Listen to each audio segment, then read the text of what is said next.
환승연애나 체인지 데이즈, 나는 솔로 같은 프로그램을 저는 즐겨보는 편인데요. 드라마나 영화와는 다른 날것의 느낌을 그대로 볼 수 있고요. 특히 그 속에 있는 남자와 여자 간에 오가는 미세한 감정을 포착할 수 있어서 특히 소설 쓰기가 막힐 때 더 유심히 보는 편입니다.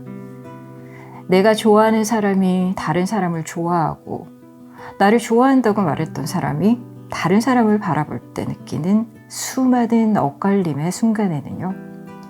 아무리 카메라가 여러 대 앞에 있었더라도 마스카라가 뭉개지도록 눈물이 쏟아지고요. 늘 강해야 한다고 생각했던 남자라도 눈이 빨개지도록 충혈돼 울고 말아버리죠. 실패한 사랑, 또 이루지 못한 사랑, 헤어진 사람이 다시 한번 더 만나고 헤어지는 그런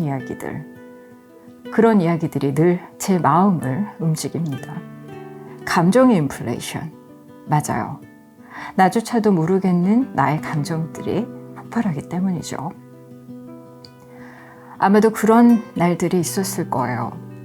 처음엔 그 사람이 나를 좋아했는데 이젠 내가 더 그 사람을 많이 좋아하는 것 같아서 처음으로 문득 불안해진 날.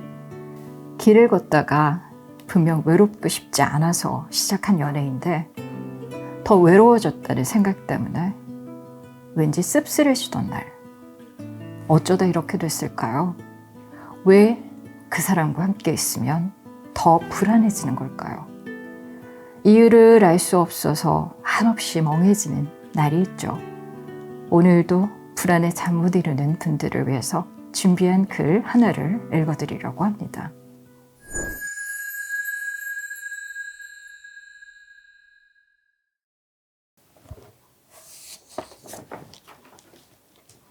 이별주의보. 연애에 관한 많은 이야기들을 듣게 됩니다. 과거에 심야의 라디오를 진행했을 때요. 사연 중에는 처음과 달라진 연인의 변화에 낙담한 사람들의 얘기가 특히 많아요. 문제는 그런 변화가 되게 이별의 징조라는 거죠. 저만 알아보던 그가 자기 시간 그리고 공간을 요구하면서 멀어집니다. 그녀는요, 제가 다가가면 멀어지고 멀어지면 다시 다가와서 끝없이 저를 혼란스럽게 해요. 제가 그녀를 붙잡는 게 맞을까요? 하지만 그 사람 때문에 변해가는 자기 모습이 절망스럽다면요. 그런데도 지금의 관계에서 벗어날 수 없다면, 사귀는 게 아니라 헤어지는 중이라는 느낌에 사로잡혀 있다면, 당신은 지금 나쁜 연애에 중독된 겁니다. 저라고 별 수 있나요? 청취자분들의 이런저런 연애 사건을 접하다 보면요. 사랑이 무슨 죄인가, 사람이 죄지 라고 말하고 싶은 순간들도 많아요. 너무 화가 나서 머릿속이 하얘지는 경우도 있습니다. 결별의 이유가 외도나 악의적인 거짓말인 경우에는요. 속으로 복수하는 방법이 101가지쯤 동시에 떠오르기도 하지만요. 결국 달라이 라마나 할 법한 말을 하게 되죠. 용서는 그가 아닌 나를 위해서 하는 거라고요. 제가 어째서 그녀에게 복수하라고 그에게 욕이나 한바탕 시원하게 퍼부어주라고 말하지 않았을까요? 어째서 저는 헤어진 그에게 전화하고 싶은 마음을 끝내 눌러 참아야 한다고 말했을까요? 기껏 충고해봤자 어차피 전화하고 알아서 욕하고 모르게 복수하고 싶은 그 마음이 쉽게 사라지지 않는다는 걸 알면서도 말이죠. 그건 해봤기 때문입니다. 이미 제가 다 해본 일이라서. 그래서 말이죠. 친구가 그리고 선배가 후배들이 말리는데도요. 한밤중에 헤어진 남자친구에게 술이 취해서 전화도 해봤고요. 헤어지는 순간 정말 생각해낼 수 있는 가장 심한 욕도 해봤고 그 사람을 몰래 염탐하다가 동네 미용실 입간판 앞에서 마주쳐봤기 때문입니다. 너만 망할 수 있다면 내 인생이야 뭐 어찌됐든 상관없다 라는 마음 정말 곧 죽어도 이해하지만요. 그렇게 하지 않는 편이 더 낫다라는 걸 제가 경험으로 알고 있기 때문입니다. 누군가가 망하길 바라는 마음은요, 누군가가 잘 되길 바라는 마음보다 너무 질기고 강해서 어떤 사람의 인생을 망치기도 전에 내 인생부터 망가뜨린다라는 걸 정말 잘 알기 때문이에요. 그러니 이렇게 말할 수밖에요. 그녀를 놓아주세요. 하지만 시간이 많이 걸릴 겁니다. 우리 모두는요, 사랑 앞에서 꼼짝없이 당해본 적이 있습니다. 이럴 수는 없다면서 스스로를 믿지 못할 정도로 자기 혐오에 시달린 적도 있어요. 그래서 사랑 때문에 아프고 힘든 분들에게 제가 가장 도움이 될 법한 심리학 이론 하나를 소개해 드릴까 해요. 바로 애착 이론인데요.